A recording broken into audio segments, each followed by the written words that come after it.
Hello, Eric here from Fix Your Car. So, talking today about making your 3.6 liter GM bulletproof.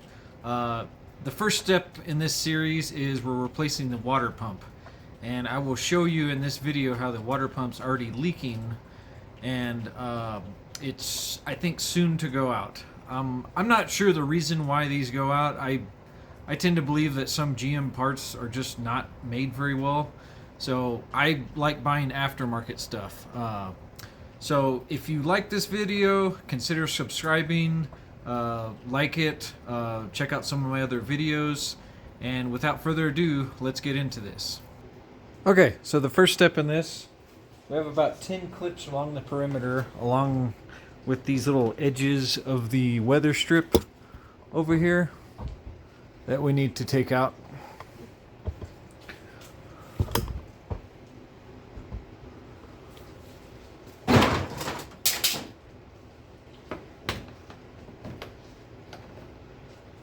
Once those are removed, you can remove this front cover, set this off to the side, and next we remove our engine cover. First, take off your oil cap, and pull the cover up, set this off to the side, put your cap back on so nothing falls in the motor.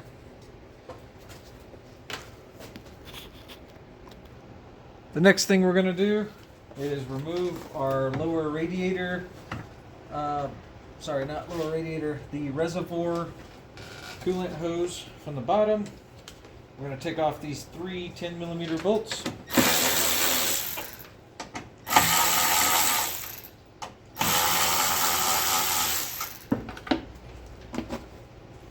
We're going to set these in place so we don't lose them for later. And we reinstall. Okay, the next part, we're going to work on taking off this fuse panel box, and I went ahead and disconnected the negative battery terminal on this Traverse. It's located behind the passenger seat in the kind of floorboard area. To take off this fuse panel box, we're going to first start by taking off the 13mm nut. Push that out of the way, and then I'm going to take that off, screws, and loosen these. You're not going to be able to get them all the way out because they have a retainer in the bottom just to loosen them up. And the next thing you're going to work on is taking off these little clips right here. So you have all these clips kind of on the sides that you push in and release.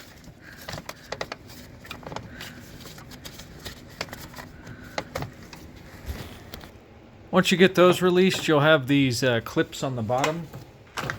Just pull them like that. They all come off. Just like that. Set this to the side. Next part, you're going to have these little clips here on the side, and what you're going to do is push them down and push them to the side and lift up, and I'll show you kind of how they look on camera. So what you do is push them in with a screwdriver like that and lift them up and then pull out, and you're going to have to kind of hold it some upward pressure while you're doing it, or else the other ones will fall back in place. Next thing is disconnect this harness from the back. There's a little clip on the back of there. Just pry up on it with a screwdriver. And we're gonna release the clip on here. Next thing is you will have three 10mm bolts. Remove those to get this tray out of there.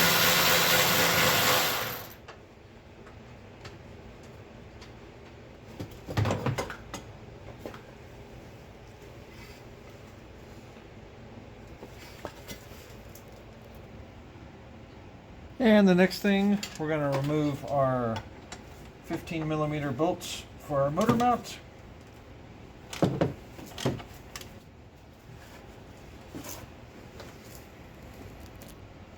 Okay, this is something to make note of. I took the motor mount out, the upper motor mount, and all this rubber is dry rotted. So when I took it out, it basically broke that little bushing that sits in here. So I'm gonna have to replace that, but just be wary of that. Next part, remove your radiator hose, the upper one. You got a clamp here and a clamp down here by the cap. Pull these off.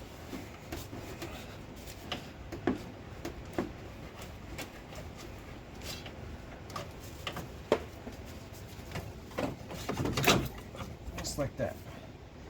Save the clamps for later. While I'm thinking of it, I think you should go ahead and replace that radiator hose while you're at it. That would suck to you replace all this stuff and then a few months later down the road the radiator hose goes bad and you just have to take all that stuff off again. The next part is we're going to remove this mount for the engine mount.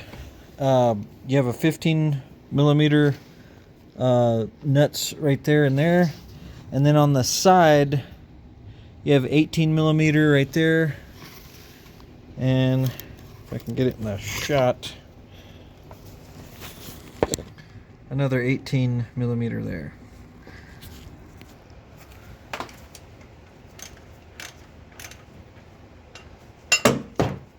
And just like that, we're going to take that one out. Okay, for those 18 millimeters, you're going to need to use a kind of a different kind of socket. If you have a ratcheting wrench, probably works the best. I got these platinum wrenches. These work really great. They have a flexible head, and they have just a little indent to kind of keep you away from the surfaces, which really help. So I'll put a link to the description in these below. These are awesome wrenches. I use these for all kinds of stuff, and they're super long. You get a lot of leverage.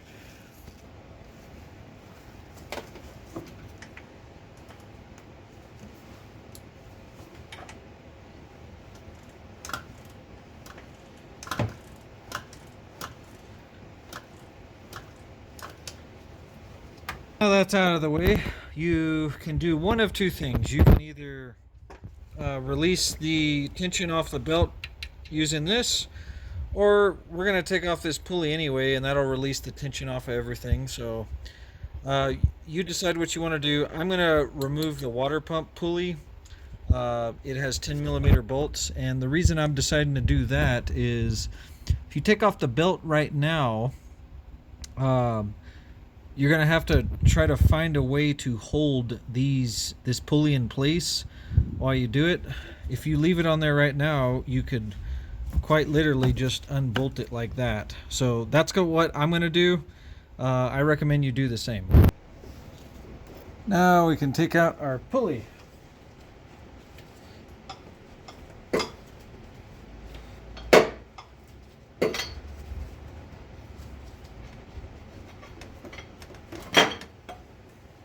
There.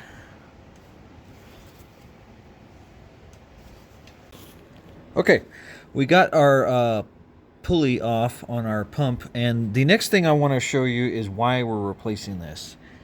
Do you see the wet spots above the pump there? It's starting to leak, and you could kind of tell it's splashed it on the sides over here too. If I go down below, you might be able to see more evidence of it. Running down right there. So this is why we're replacing this pump, and it's kind of pooling right there as well. It was starting to go out, and just decided to do some preventative measure and replace it before it actually did go out. So some of these bolts are probably actually more easily accessed through the bottom here. We have 6 bolts total, 3 on top and 3 on the bottom. I'm gonna remove what I can from the top, and what I can't I'll get from down below, but everything looks fairly accessible. Might just need a slight extension and a ratchet to get to everything. And I'll also say, when you install, make note that the weep hole, that little hole on top there, is on the top. So when you install the new one, make sure that hole is on the top. And you'll notice, yeah. Okay, now that we got our bolts out, we're gonna pop in our pump. Get a little bit of leakage.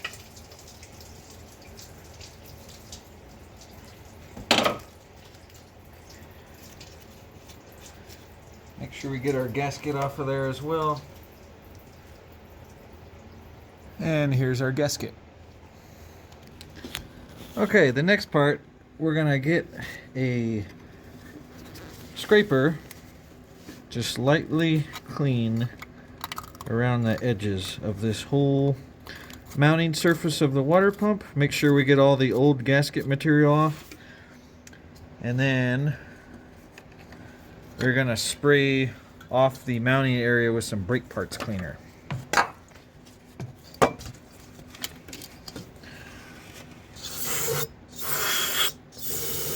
And wipe it off with a clean towel.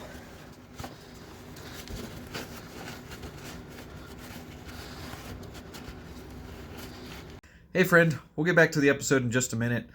Real quick, if you like this, please share it with your friends. Let's get the word out about deceptive, bad maintenance practices recommended by the manufacturer. With that in mind, I created this free guide. If you head over to my website, www.fixyourcar.net, click on that orange button to download the free guide. It will show you the recommended maintenance intervals for all your vehicle's components. So you won't be led astray and led to believe that you can go longer and trash your vehicle before it's ready to go to the junkyard. I want to thank you first. Let's get the word out. Let's not be deceived. And okay, now back to the episode. Okay, now that the water pump is removed, I'm going to take a moment and show you all the stuff you have to remove to get this water pump off. So look at this. This is why this job probably cost close to $2,000, is because it takes you 6 or 7 hours to do this thing. You have to take off all this stuff just to get to this one little water pump. Now, I know gone are the 60s and 70s when it took 30 minutes to change out a water pump. Those days are over, I know. But this is ridiculous, and this is why I'm making this channel, because most people can't afford a $2,000 repair, you know? And it's understandable why it costs this much, because this is what you have to do to get it off. So just wanted to share that. I'm looking at this and I'm like, wow, this is a lot of stuff to take off. Brother. Now time to install our water pump, and as I said before, make sure your weep hole is sticking up like this. You don't want it down, you want it facing up.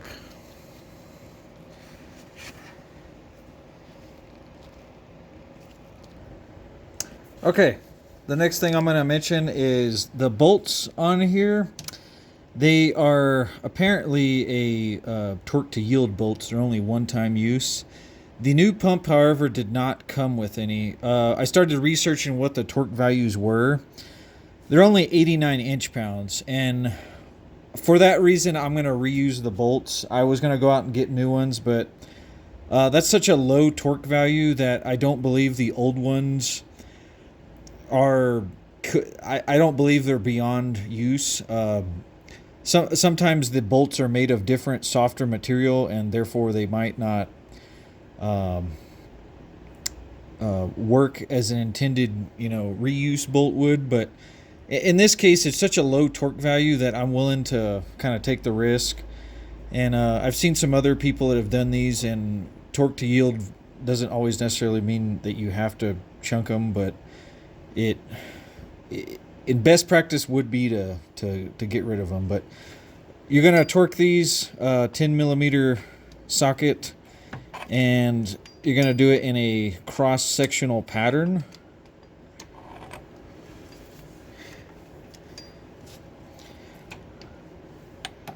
you're going to do the other side after that. And go around and do them one pass. Okay, after you get the initial pass of 89 inch-pounds, you're going to do another in the same manner. So,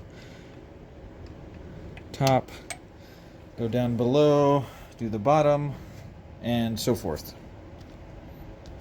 Okay, now after you've done 2 passes of 89 inch-pounds, the manual actually says to go another quarter turn. So just eyeball it, do a quarter of a circle, and you should be good. I just got my little short ratchet with my 10mm extension on here for that.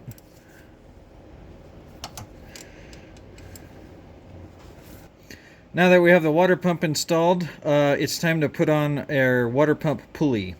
So when you put these bolts on, they have the same torque value, 89 inch-pounds. But you're going to have to find a way to hook in there. The manual calls for a special tool to hook in these little holes. But you can also use like a screwdriver across from here and here to tighten them down. So I'll experiment and I'll let you know what works best. Okay, I got the pulley on there with a little bit of a fight. The best way I discovered actually to hold those bolts and torque them down is just hold it with your hand like this. And then get the torque wrench and torque it with your other hand. 89 inch-pounds isn't that much force, so you could hold that with your hand if you're just kind of grabbing it like a hook grip like that. Hold the pulley and then torque it down. Locating those bolts is a little bit on the difficult side. It's probably where that tool comes in handy. But then I even wonder how that thing fits in there with all that stuff in the way. So what I did is basically on the pump, there's a little match mark where the weep hole's at, or there's this little dot here. Line up one of your bolt holes with it, and then thread one bolt on there, and you can locate it pretty easily that way. That was actually the best way that I found how to do it. Okay, now the first item that we're going to do, the belt's already removed off of this. I had to cut it off, but the removal is the same as the installation. I have this 1/2-inch breaker bar connected to here, and basically, if you can see that moves it so we can get the tension. So this is the tensioner. Right below it, right here, is the pulley that we are going to wrap our belt around first. That's the first item. And then I would choose, when you put your last routing on there, to make it the most easily accessible. I think in this case it is either the water pump or this alternator pulley over here. So let's put the belt on and show you that. Okay, now that you got the drive belt routed, the last piece you're going to do is slip the belt over. I actually determined that the crankshaft pulley was probably the easiest on the bottom. So I'm going to rotate this backwards like this, and then climb on the bottom side and slip the belt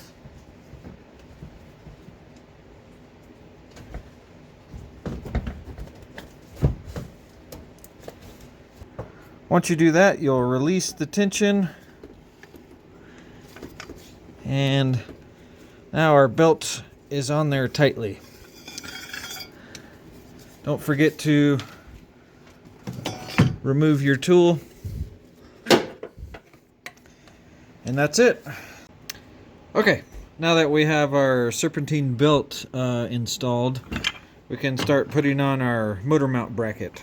So the first thing we're going to do is attach this bottom piece here.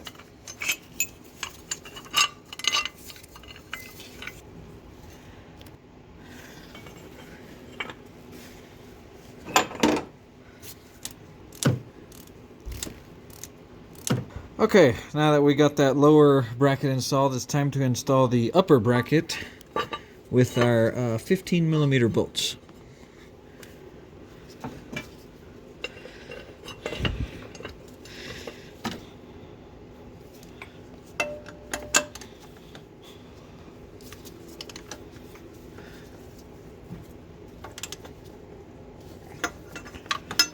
it's time to install our motor mount. So if you remember earlier, we replaced this thing because the rubber around here was just rotted away and it basically fell apart when we took it out. So I'm gonna replace this with a new one. I got this one at Napa. I think it cost about 25 bucks.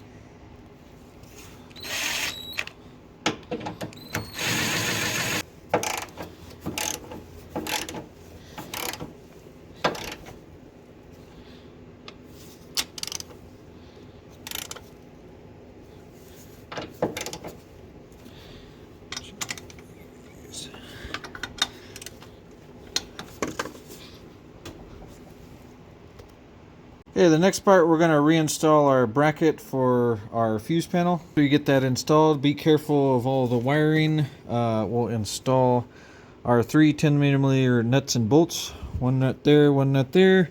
And you can't see it, but there's another bolt down there. There we go, that's secure. And next we'll install our lower bracket for our fuse panel. So you're going to have to move some of these wires up out of the way and click it into place. Lay that there, that there, and that there. We'll put in our actual fuse block. So to do this, you're going to have to obviously flip it over and then match up each connector to its respectable receptacle. Okay, now those are on. Be sure to clip these two together. They kind of slide independently of each other. So once you slide them into place, get the wires.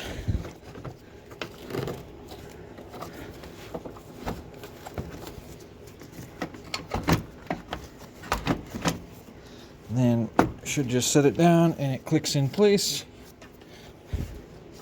Now we're going to tighten down these screws because these go to the bottom of those white receptacles. We're going to put our two terminals back on. If you remember earlier, the battery's already disconnected from the inside of the car. So no need to worry about these sparking if they're not connected.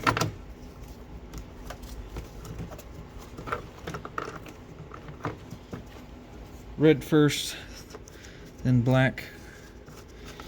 13mm. Close that up. Put our cover on. Now that the fuse box is on, we can connect our coolant reservoir. It's just two 10mm bolts on top, and then we have that extra one for our line fitting over there. Sure to connect your coolant hose to your radiator. I also replaced the cap on this. I think if you're doing all this work, you might as well replace these radiator cap.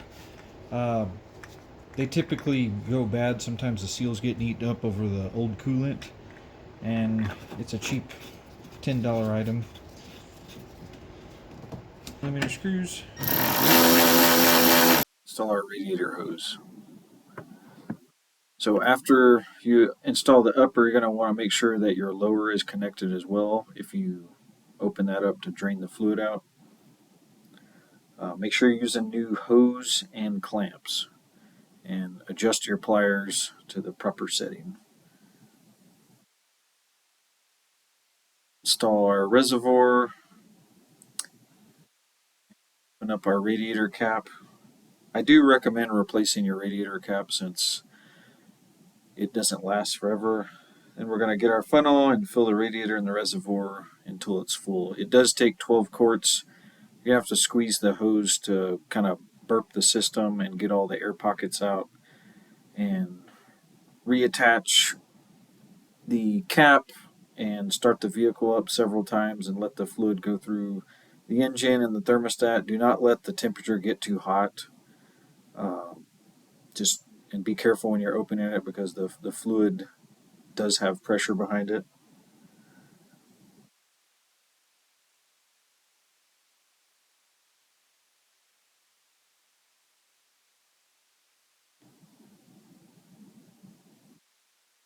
reinstall your radiator cap.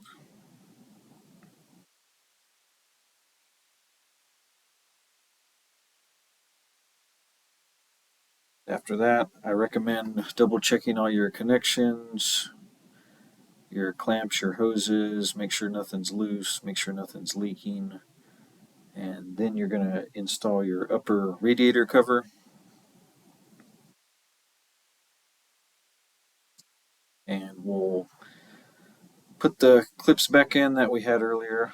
Now, some of them broke when I took them out initially, so I recommend if you got new ones, go ahead and replace them, but if you don't, just make sure you get more than half of them in.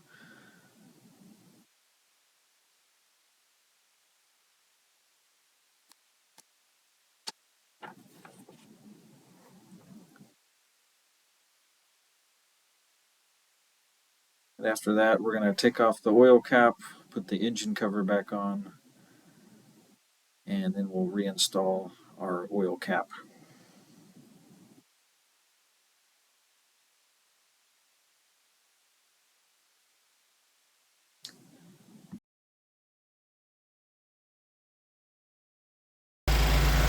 Okay, the final step in all of this is you're going to keep an eye on your coolant level with the engine running. Let it get up to operating temperature and keep an eye on your temperature gauge.